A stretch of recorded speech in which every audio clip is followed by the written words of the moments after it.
इस खबर के प्रायोजक हैं Lohia Nagar Mount Carmel High School, Gyansthali High School और LMC कम्युनिकेशन।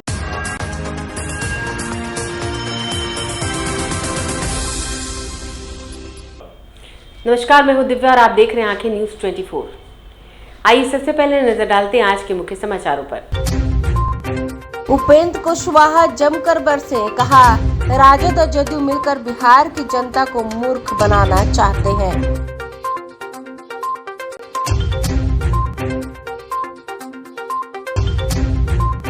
चिराग पासवान ने कहा बिहार को बख्श दे नीतीश कुमार, देश दुनिया से चाहे जो भी ले ले।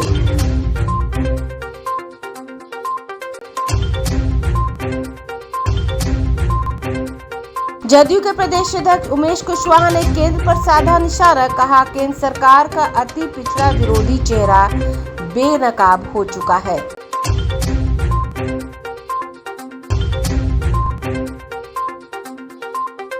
पूर्णिया में जमकर बरसे ओवैसी, कहा सीमांचल का मुद्दा सदन से सड़क तक उठाते रहेंगे।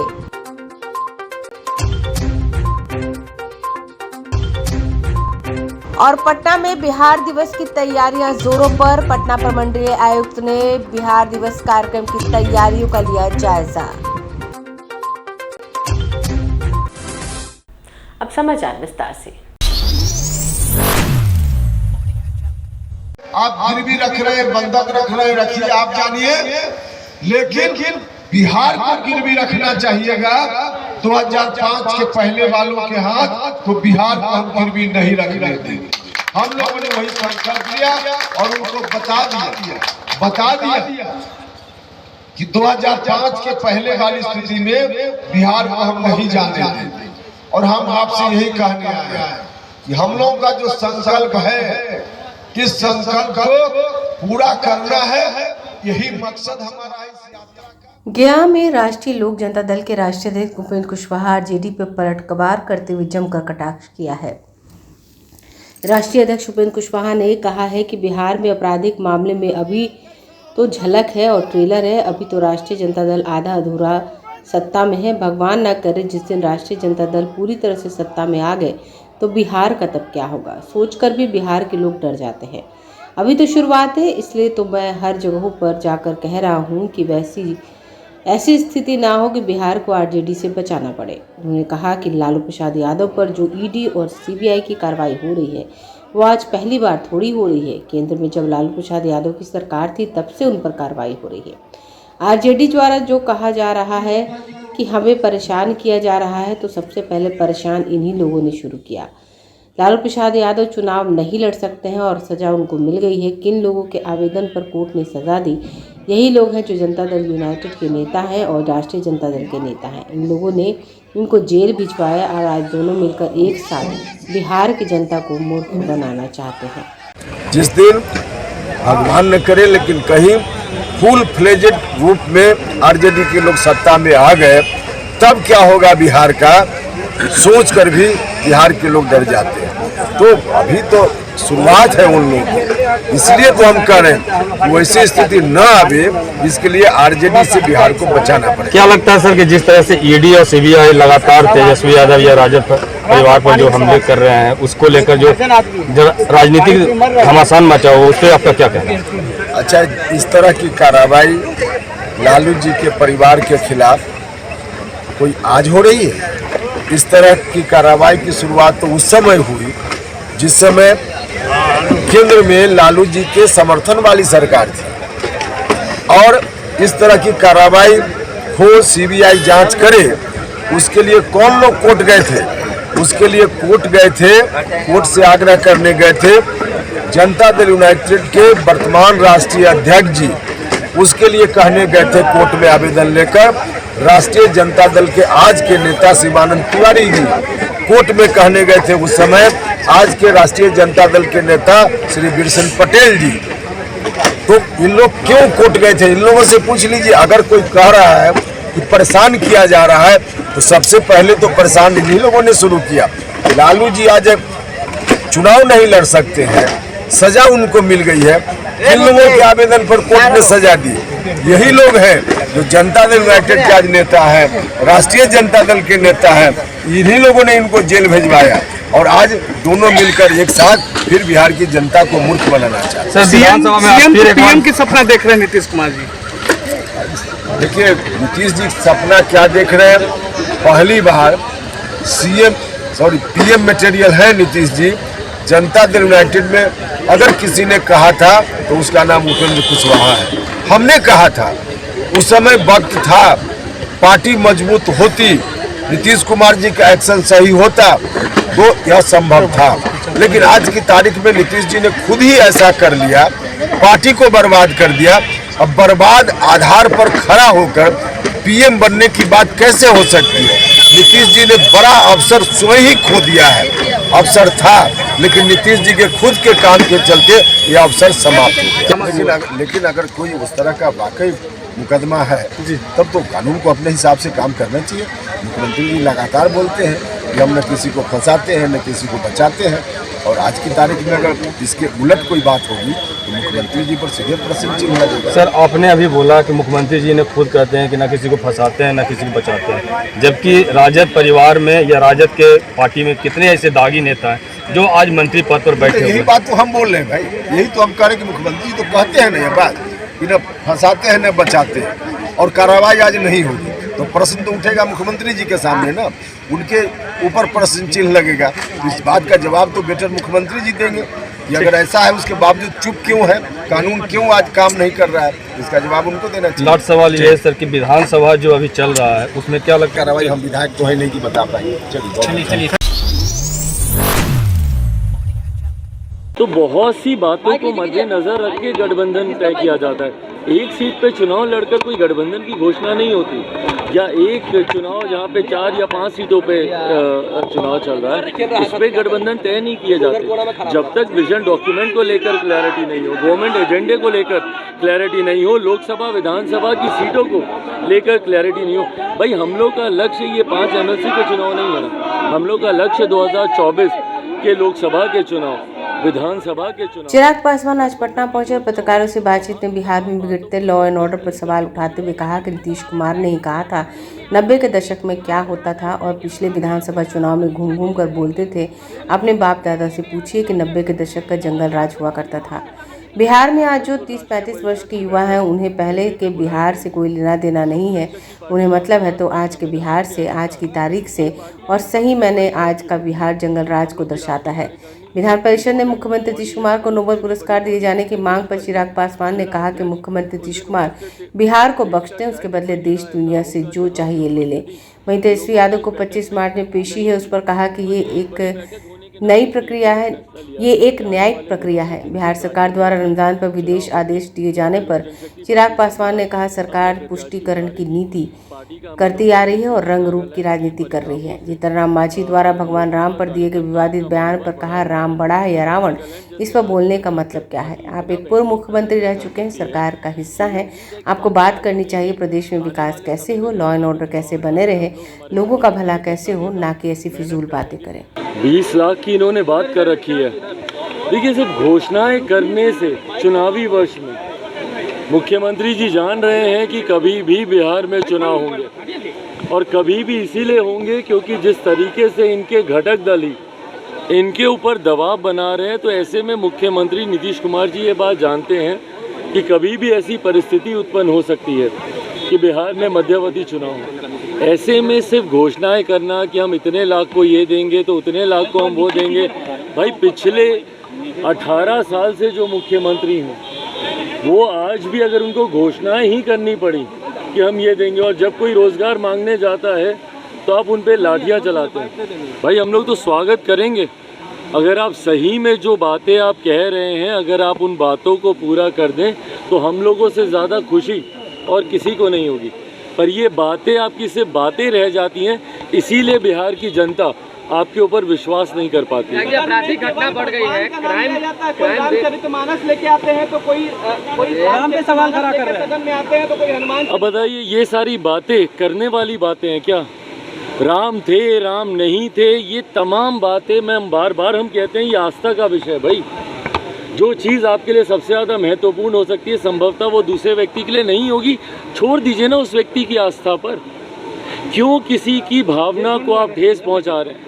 एक राजनीतिक दल होने के नाते सबकी भावनाओं का सम्मान करना आपका उत्तरदायित्व बनता है, और राजनेता होने के नाते जनता की सेवा करना आपका काम है ना कि इस तरीके की बातों को उछालकर किसी की भावना को ठेस पहुंचाना। क्या मिल जाएगा भैया ये सारी बातें बोल के कि राम बड़े थे, रावण बड़े थे? ये तमाम बातें करने का औचित्य क्या है, मतलब क्या है? आज की तारीख में भैया आप एक सरकार का हिस्सा हैं, आप लोगों को बेहतर स्वास्थ्य, बेहतर शिक्षा, बेहतर रोजगार कैसे दें, अपराध से कैसे आप लोगों को सुरक्षित रखें, ये जिम्मेदारी है ना आपकी। पूर्व मुख्यमंत्री रह चुके हैं आप, एक बड़ी जिम्मेदारी है आपकी। ऐसे में बिना मतलब की इस तरीके की बातों को कुरेद कर समाज में एक असंतोष पैदा करना कतई जायज नहीं। आरजेडी नेता का अपहरण के बाद सवाल कानून व्यवस्था पे उठ रहे हैं, हालांकि वो डॉक्टर भी लापता है, डॉक्टर संजीव अब तक नहीं मिले हैं। एक बार फिर से कहा जा रहा है कि भाई लालू यादव, जंगल राज वापसी हो गई, किडनैपिंग शुरू हो गई। भाई देखिए, जंगल राज नहीं पता क्या था, कैसा था जंगल राज। हम लोगों को मुख्यमंत्री केंद्र सरकार को, केंद्र में बैठे मोदी जी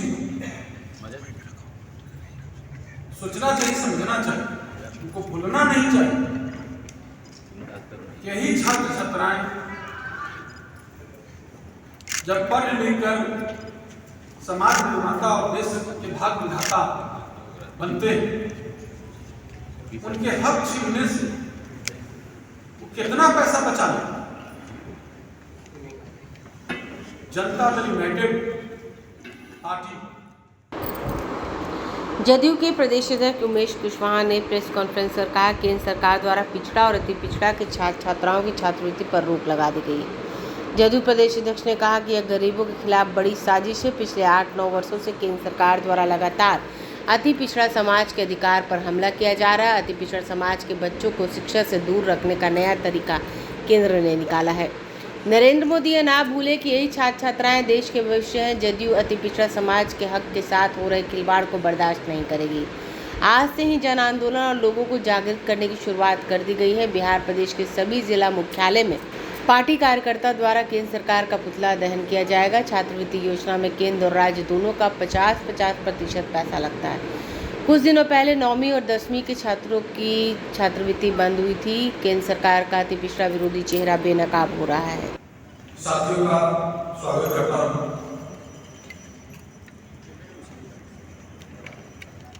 केंद्र सरकार द्वारा पिछड़ा और अति पिछड़ा के बच्चों, छात्र छात्राओं की छात्रवृत्ति पर रोक लगाना, बंद करना गरीबों के खिलाफ एक बड़ी साजिश है। पिछले विगत 8-9 वर्षों से केंद्र सरकार द्वारा लगातार अति पिछड़ा समाज के अधिकारों पर हमला किया गया। अभी उनके बच्चों को शिक्षा से दूर रखने का नया तरीका केंद्र सरकार द्वारा निकाला गया। मैं आपको बता देना चाहता हूं कि ये जो छात्रवृत्ति योजना है, इसमें केंद्र सरकार का 50% और राज्य सरकार का 50% मिला के योजना दी जा रही है। शुरू में ही कुछ दिन पहले 9th क्लास और 10th क्लास के छात्र छात्राओं को पिछड़ा, अति पिछड़ा के बच्चों का छात्रवृत्ति बंद कर दिया गया और प्रथम क्लास से लेकर 8वीं क्लास तक के छात्र छात्राओं को उदासीनता उनके उसमें लाया गया केंद्र सरकार द्वारा। नए कानून मार्गदर्शिका का निकाला गया। पीएम यशस्वी योजना के तहत केंद्र सरकार जो है अति पिछड़ा विरोधी। समाचारों में वक्त हो चला एक छोटे से अंतराल का। I am Shalini Singh, principal of Ludhianagar Mount Carmel School. Here in our school, we give best education and good environment to our students, where they can learn well. We provide here well-equipped lab, well-equipped, well-stocked library. We have here well-trained teacher also. We have a sports playground for cricket, volleyball, football, and also provision for indoor activities. So we have here security system, information and communication technology. So we have all facilities here in our school where students feel comfortable and secure.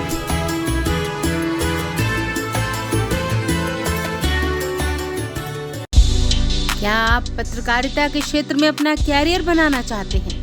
तो आज ही Royal Ashoka Institute of Mass Communication and Journalism में अपनी जगह सुनिश्चित करें।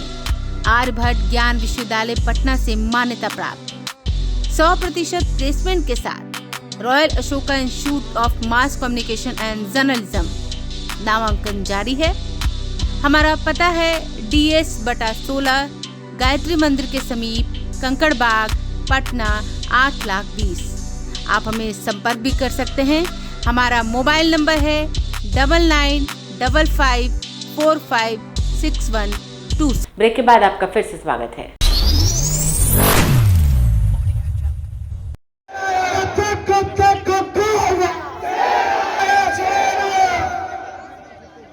आप लोग बैठ जाएं। सीमांचल की सियासी ज़मीन को एक बार फिर जिंदा करने के लिए असीदुद्दीन ओवैसी आज पूर्णिया पहुंचे। 22 में सभा को संबोधित करते हुए नीतीश कुमार पर जमकर हमला बोला। उन्होंने कहा नीतीश कुमार 22 वर्षों तक बीजेपी का साथ दिए और आज उन्हें बीजेपी का बी टीम बता रहे हैं। ओवैसी के निशाने पर भाजपा से ज़्यादा नीतीश कुमार रहे। उन्होंने कहा सीमांचल के 4 विधायक को लालू के बेटे ने खरीद लिया, लेकिन सीमांचल के साथ न्याय नहीं हुआ। पूर्णिया में दोनों ही पार्टी की रैली हुई, लेकिन सीमांचल के विकास को लेकर कुछ नहीं कहा। उन्होंने कहा सीमांचल के विकास का मुद्दा सड़क से सदन तक उठाते रहेंगे। जालिम से लड़ना हक के लिए अपना है शेवा, अरे अपना है शेवा,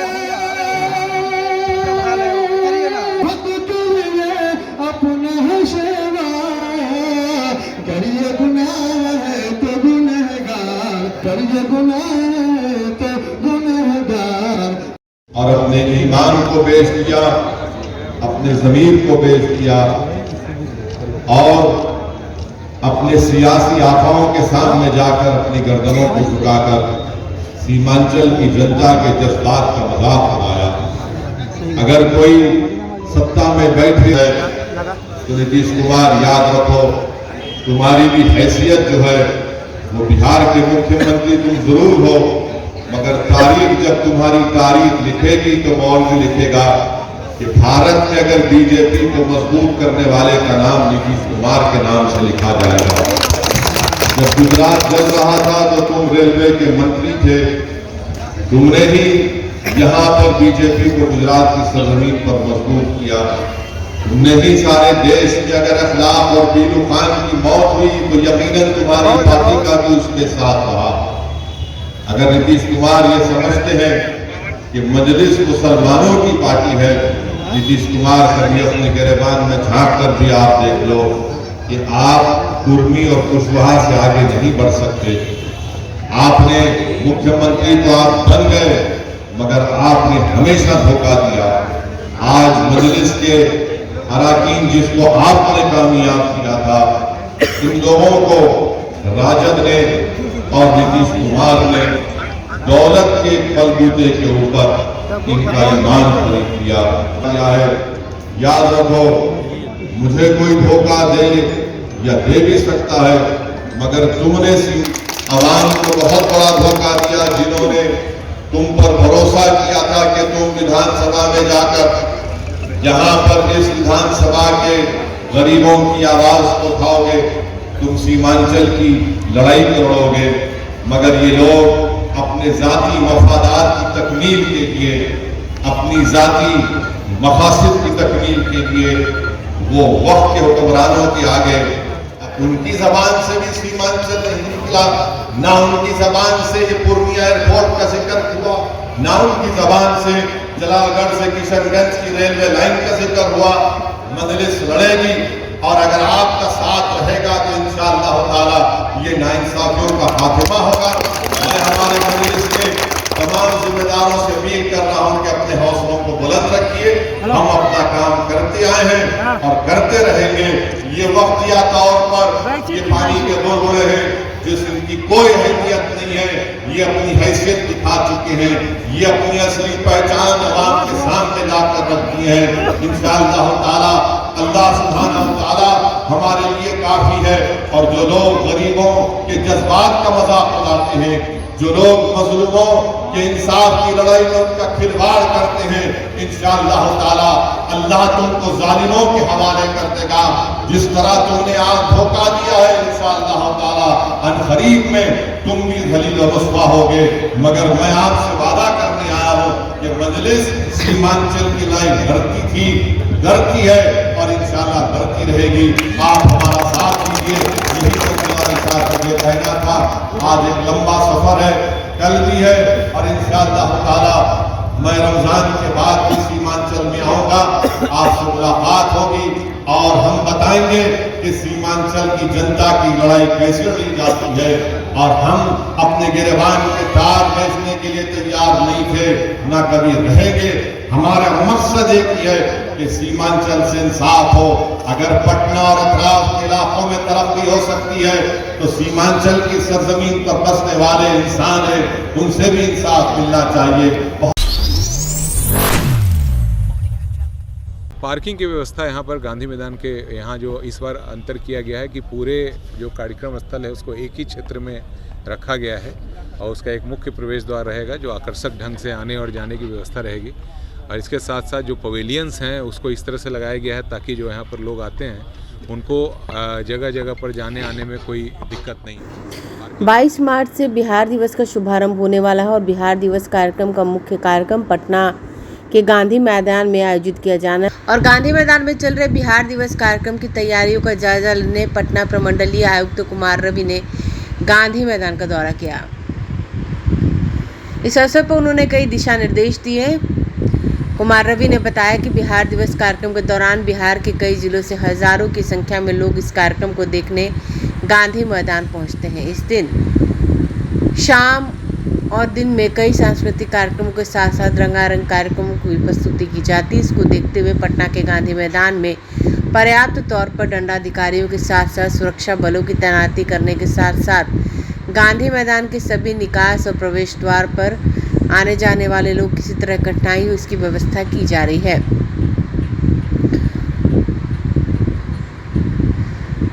आयुक्त ने बताया कि इस वर्ष आयोजित होने वाले बिहार दिवस कार्यक्रम के दौरान गाड़ियों से आने वाले लोगों के लिए गांधी मैदान के परिसर के अंदर ही पार्किंग की व्यवस्था की गई है। आम लोग जो इस कार्यक्रम को देखने के लिए अपने अपने गाड़ियों से आएंगे उनके प्रवेश के लिए गेट संख्या 1, 5, 7 और 10 से प्रवेश करने की व्यवस्था के साथ साथ इन्हीं गेटों से उन्हीं गाड़ियों को अंदर प्रवेश कराए जाने की व्यवस्था है और इन्हीं गेट से महज चंद कदम की दूरी पर इस कार्यक्रम को देखने वाले लोगों की गाड़ियों की पार्किंग की व्यवस्था की जाएगी। बिहार दिवस 2023 का आयोजन यहाँ पर गांधी मैदान में कराया जा रहा है, जहाँ पर यहाँ का मुख्य कार्यक्रम होगा और 22 तारीख को यह कार्यक्रम प्रारंभ होगा। इसमें बहुत सारे विभागों के पवेलियन लगाए गए हैं और बिहार की कला, संस्कृति, खान पान इन सभी के बारे में यहाँ पर विभिन्न स्टॉल के माध्यम से उसका प्रदर्शन किया जाएगा। उसके लिए तैयारियां अंतिम चरण में हैं और जो विधि व्यवस्था और सुरक्षा के लिए भी सभी तरह की तैयारियां यहाँ पर की जा रही हैं। सर, क्राउड मैनेजमेंट को लेकर क्या कुछ कार्य योजना? चूँकि यहाँ पर बिहार दिवस के दिन काफ़ी आसपास के लोग और दूर दराज से भी लोग आते हैं और साथ ही साथ यहाँ पर सांस्कृतिक कार्यक्रम भी होते हैं। दिन में भी कई सारे कार्यक्रम चलते हैं, बच्चों का भी पार्टिसिपेशन होता है। उन सभी चीज़ों को देखते हुए यहाँ पर जो क्राउड मैनेजमेंट है उसके लिए समुचित संख्या में दंडाधिकारी की प्रतिनियुक्ति और इसके साथ साथ यहाँ पर जो रास्ते हैं और जो निकलने और जाने के प्रवेश द्वार हैं, सभी चीज़ों को यहाँ पर व्यवस्थित ढंग से तैयार किया जा रहा है। सर, बिहार दिवस की अगर बात करें तो बिहार दिवस में इस बार कई कार्यक्रम आयोजित किए जा रहे हैं। कुछ मुख्य कलाकारों की अगर बात करें तो किसको बुलाया जा रहा है या क्या कुछ? देखिए, जो कार्यक्रम हो रहे हैं उसमें बहुत सारे स्थानीय स्तर पर जो कलाकार हैं, खास करके बिहार के संस्कृति से जुड़े हुए जो कला और विधाएं हैं, उसके बारे में भी प्रदर्शन होगा। और जैसा मैंने बताया कि विभिन्न विभागों का यहाँ पर स्टॉल वगैरह के माध्यम से भी जो अत्याधुनिक तकनीक है या जो आज के दिन में उस विभाग में बहुत सारे योजनाएं चल रहे हैं, उसको भी दिखाया जाएगा। और इसमें मुख्य रूप से शिक्षा विभाग का और परिवहन विभाग का, आपदा विभाग का और बहुत सारे विभाग जो कृषि विभाग हैं, इन सभी विभागों को स्टॉल और प्रदर्शनी के माध्यम से दिखाया जाएगा। और संध्या काल में जो सांस्कृतिक कार्यक्रम भी आयोजित किए जाएंगे, जिसमें स्थानीय कलाकार के साथ साथ बाहर के भी कलाकार आएंगे। पिछले बार सर आकर्षण का केंद्र ड्रोन शो रहा था, इस बार क्या कुछ खास? इसमें देखिए, बहुत सारे कार्यक्रम जो हैं इस तरह से किया गया है ताकि ज़्यादा से ज़्यादा पार्टिसिपेशन हो और जो तरह तरह के जो यहाँ पर कार्यक्रम कराए जाएंगे उसमें सभी तरह के लोगों की सहभागिता हो। और ख़ास करके जो दिन में भी यहाँ पर आते हैं घूमने के लिए, लोग यहाँ पर देखने आते हैं बिहार की कला संस्कृति के बारे में, उसको विशेष रूप से ध्यान में रख करके इस कार्यक्रम को यहाँ पर रखा गया। कई जगहों पर और जगह पर भी सर कार्यक्रम होते हैं, कौन कौन से वो जगह रहेंगे जहाँ पर बिहार दिवस को? इसमें देखिए, गांधी मैदान में मुख्य कार्यक्रम है, इसके अलावा एसकेएम में और सभी जगहों पर भी यहाँ पर कार्यक्रम कराया जा रहा है। आइए एक बार फिर नजर डालते हैं आज के मुख्य समाचारों पर। उपेंद्र कुशवाहा जमकर बरसे, कहा राजद और जदयू मिलकर बिहार की जनता को मूर्ख बनाना चाहते हैं।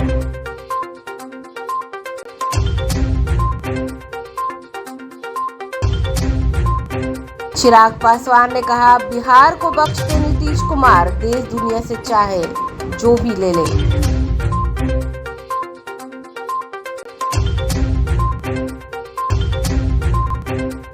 जदयू के प्रदेश अध्यक्ष उमेश कुशवाहा ने केंद्र पर साधा निशाना, कहा केंद्र सरकार का अति पिछड़ा विरोधी चेहरा बेनकाब हो चुका है।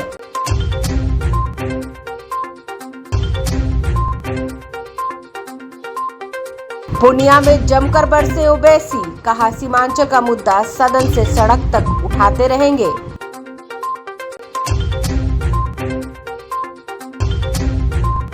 और पटना में बिहार दिवस की तैयारियां जोरों पर, पटना प्रमंडलीय आयुक्त ने बिहार दिवस कार्यक्रम की तैयारियों का लिया जायजा। अगर आपने अभी तक हमारे चैनल को सब्सक्राइब नहीं किया है तो हमारे चैनल को जल्द से जल्द सब्सक्राइब करें, लाइक करें, शेयर करें और कमेंट करें। बाकी खबरों के लिए देखते रहिए आंखें न्यूज़ 24, नजर हर खबर पर।